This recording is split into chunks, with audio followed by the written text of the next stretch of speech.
યશવી, હા જમી લે બેટા ફટાફટ. આ શાક તને ખબર છે મને નથી ભાવતું. આ જમવાનું આજે કઈ તે સરસ જ નથી બનાવ્યું, મને નથી ખાવું. આજે હું યશવીને એક ખાસ જગ્યાએ લઈને આવી છું. એ છે બોલબાલા ટ્રસ્ટ. એ જાતે જ જોઈ શકશે કે અન્નનું કેટલું મહત્ત્વ છે.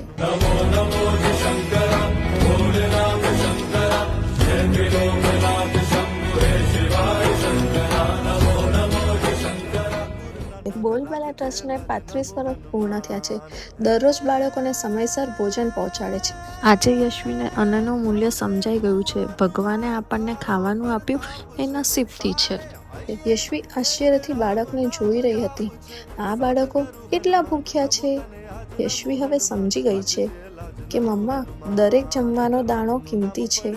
એ હવે ક્યારેય જમવાની ના નહીં પાડે. બોલબાલા ટ્રસ્ટ 35 વર્ષથી લાખો બાળકોને ખવડાવ્યા હશે. આવો મળીને ભૂખ્યા બાળકોને સ્મિત આપીએ.